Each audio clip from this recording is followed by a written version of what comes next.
Hello friends. मैं हूं रविचंद्रा और आज फिर आपके लिए लेकर आया हूं कुछ विभिन्न क्रांतियां एवं उनसे संबंधित क्षेत्र जो हमेशा अक्सर पूछे जाते हैं मैच द फॉलोइंग के माध्यम से। आइए चलिए बात करते हैं सबसे पहले। और अगर ये आपको वीडियो पसंद आए तो प्लीज़ शेयर करना, सब्सक्राइब करना, लाइक करना और अपने जो भी फ्रेंड सर्किल है उसमें ज़रूर शेयर करना।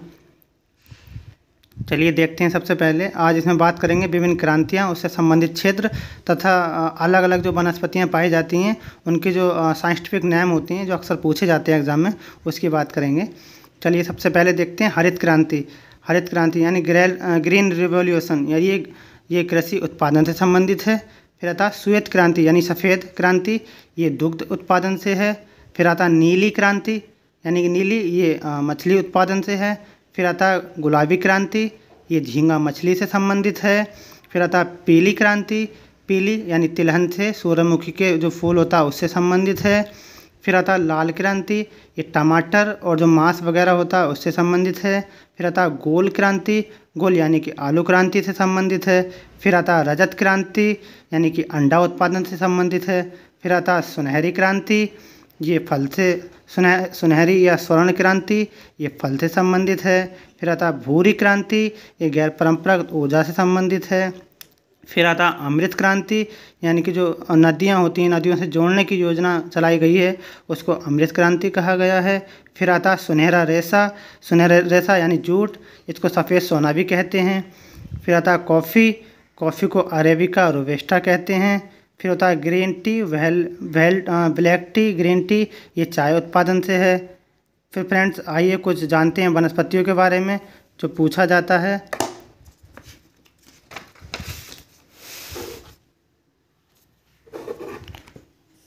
एक मिनट फ्रेंड्स, ये तो वनस्पति का वर्गीकरण है। ये कौन से क्षेत्र में किस प्रकार की वनस्पतियाँ पाई जाती हैं। मुझसे कुछ कमेंट्स में कहा गया था कि प्लीज़ वनस्पति का वर्गीकरण भी बताइए किस तरीके से हम इसको कर सकते हैं, क्योंकि ये दे देगा लिथोफाइट, आगे दे देगा नमकीन मिट्टी या कठोर चट्टानों पर उगने वाली मिट्टियाँ, इस तरीके से दे देगा, हमको मैच करना होता है। तो मैं इसमें बहुत सिंपल बताऊँगा कैसे इनको आराम से करना होता है है ट्रोपोफाइट। हम तो जानते हैं ट्रोपोस्फियर यानी कि जो उष्ण कटिबंधीय क्षेत्र होते हैं, एंड फाइट माने होती है वनस्पतियाँ, ट्रोपो माने ये जो उष्ण कटिबंधीय क्षेत्र होता है उसको बोला जाता है। तो ट्रोपोफाइट यानी कि उष्ण कटिबंधीय क्षेत्र में वन और घास वाली वनस्पतियाँ, उनको ट्रोपोफाइट कहा जाता है। फिर आता हाइड्रोफाइट, हाइड्रो का मतलब ही जल होता है, फाइट माने वनस्पतियाँ, यानी जो जल में उगने वाली वनस्पतियाँ हैं, यानी कि जल की सतह पर उगने वाली वनस्पतियों को हाइड्रोफाइट कहा जाता है। फिर था हाइग्रो का मतलब आर्द्रता से होता है, हाइड्रो का मतलब जल से होता है। तो यानी कि जो आर्द्रता वाले क्षेत्र हैं उनमें जो पाई जाने वाली वनस्पतियां हैं उनको हाइग्रोफाइट कहा जाता है। फिर आता है जीरोफाइट, ये सभी जानते हैं जो मरुस्थलीय क्षेत्र में पाई जाने वाली वनस्पतियां होती हैं। फिर आता है मेसोफाइट यानी कि जो शीतोष्ण, मेसो का मतलब जो मध्य क्षेत्र होते हैं ना जैसे शीतोष्ण है, स्टेपी क्षेत्र है, उसमें जो पाई जाने वाली जो टैगा वनस्पतियाँ होती हैं जिनको वोरियल वनस्पति कहा जाता है, जो विश्व में सबसे ज़्यादा क्षेत्र पर फैली हुई हैं वोरियल वनस्पति, उसको मेसोफाइट कहा जाता है। फिर आता है क्रायोफाइट, क्रायो का अभिप्राय होता है जो बर्फ़ के हिम के चारों ओर का जो क्षेत्र होता है उसके बीच में जो वनस्पतियाँ होती हैं उसको टुंड्रा वनस्पति कहा जाता है। फिर होता है हेलीफाइट, हेली का मतलब होता है नमकीन मिट्टी, जैसे कि मैंग्रोव हैं और जिसको ब्रोगीरा और कई नाम सुंदरी इन नामों से जाना जाता है। ये जो वनस्पतियां हैं वो हेलीफाइट में कही जाती हैं। फिर आता है लिथोफाइट, लिथो का मतलब होता है लिथोस्फीयर, यानी कि जो हमारी कठोर चट्टान होती है, कैल्शियम से बनी होती है, उसमें उगने वाली जो वनस्पतियाँ होती हैं कठोर चट्टानों पर, उसको लिथोफाइट कहा जाता है।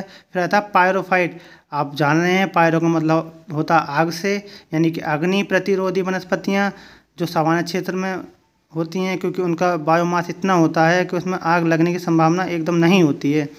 फिर आता है उपयोगकर्ता का कम लागत सिद्धांत, ये डब्ल्यू वेंज का है। इन्होंने बताया कि आर्थिक विकास के लिए तृतीयक सेक्टर सर्वाधिक महत्वपूर्ण होता है। अगर हमें किसी भी स्थान का, किसी भी पर्टिकुलर विशेष स्थान का अगर हमें आर्थिक विकास करना है तो उसके लिए हमें तृतीयक जो सेक्टर के जो कार्य होते हैं वो बहुत इम्पोर्टेंट होते हैं। फिर आता है सस्य संयोजन विधि, ये सर्वप्रथम विकास JC बीवर ने किया था। उसके बाद 1954 में आया था JC बीवर का। फिर आया था 1955 में रफ़ीउल्लाह का। फिर आता है डोई का 1958 में, जिसने सस्य संयोजन विधि में बीवर की करेक्शन किया था, सुधार किया था डोई महोदय ने, जो जापान से संबंधित थे। फिर आता है बाजार अवस्थिति सिद्धांत, ये सब जानते हैं, यानी लॉस का है। फिर आता है कृषि दक्षता की माप विधि, ये SS भाटिया का है। फिर होता है समतुल्य परिवहन लागत, ये आइसोडोपेन या आइसोडोन्स होता है। फ्रेंड्स एक वो होता है, मेरे अभी माइंड नहीं हो रहा, मैं अभी बता दूंगा आपको इसके बारे में, क्योंकि एक EM ह्यूवर भी हैं जिन्होंने आइसोडोपेन की जगह एक शब्द यूज किया है। मैं अभी रिकॉल नहीं कर पा रहा हूँ। जैसे ही मैं अगली वीडियो बनाऊंगा उसमें बताऊंगा इनमें दोनों में क्या अलग डिफरेंस होता है। फिर होता है सांस्कृतिक मानचित्रों पर रंगों का प्रयोग, यानी कि अगर हमें किसी भी जगह को दिखाना है पर्टिकुलर, तो उसके लिए क्या रंगों का हम यूज करते हैं, ये भी मैच द फॉलोइंग में पूछे जाते हैं। चलिए फ्रेंड्स बात करते हैं कृषिगत भूमि के लिए, यानी जहाँ हम कृषि करते हैं उसको हम येलो यानी पीले से डिनोट करते हैं। फिर आता है वन, इसको डार्क पीला यूज करते हैं। फिर आता है घास का मैदान, ये तो हम जान जाएंगे हरी होती है।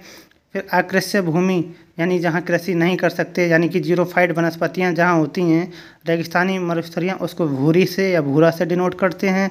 फिर आता है निर्मित क्षेत्र, गांव व सड़कें, अगर हमें गांव या सड़कें या पुल वगैरह हमें दिखाना होता है तो हम रेड कलर का यूज़ करते हैं, लाल कलर का प्रयोग करते हैं। फिर आता है जल, आप सभी जानते हैं, अगर हम ऊपर से किसी भी रिमोट सेंसिंग के माध्यम से देखेंगे तो हमारी पूरी पृथ्वी एक नीला रंग दिखाई देती है, क्योंकि पृथ्वी पर सबसे ज़्यादा जल की मात्रा है, इसलिए इसको नीले से डिनोट करते हैं। फिर आता है हैस्यूर प्रणाली। हैस्यूर प्रणाली का मतलब होता है जो स्थानिक ऊंचाइयाँ होती हैं, तल चिन्ह, त्रिकोणमिति स्टेशन, पहाड़ी छायाकरण, स्तरवर्ण, भू आकृतिक चिन्ह तथा आकृतिक विधि, समोच्च रेखाएं, मिश्रित विधियां, आकार रेखाएं या खंडित रेखाएं जो होती हैं, उसको हैस्यूर प्रणाली के अंतर्गत लाया जाता है। और थोड़ा और देख लेते हैं फ्रेंड्स, सॉरी। फिर आता है हैस्यूर यंत्र प्रणाली का आविष्कार। अगर ये नहीं पूछेगा तो ऐसे पूछ सकता है हैस्यूर यंत्र यानी हैस्यूर यंत्र प्रणाली का जो आविष्कार था वो किस विद्वान ने किया था, तो इसका नाम था जोहान जॉर्ज लेहमान। यह अधिक ऊंचाई से यानी जहाँ अधिक ऊंचाई होती है उस ऊंचाई से अधिक ढलान की ओर ऊंचाई को दिखाने के लिए किया जाता है। फिर आता है इसका प्रयोग केवल बड़ी मापनी पर बने मानचित्र के लिए उपयुक्त है। छोटी मापनी पर बने मानचित्र में हैस्यूर रेखाओं द्वारा उच्चावच दिखाना बहुत कठिन होता है। प्लीज़ फ्रेंड्स वीडियो बहुत लंबा हो गया है और आज के लिए इतना ही। मैं कोशिश करूंगा अगले वीडियो जल्दी से डालूं एग्ज़ाम तक, क्योंकि मेरे पास समय नहीं है, क्योंकि मुझे भी पढ़ना होता है। तो प्लीज़ इस वीडियो को लाइक करना, शेयर करना, सब्सक्राइब करना। Thank you so much.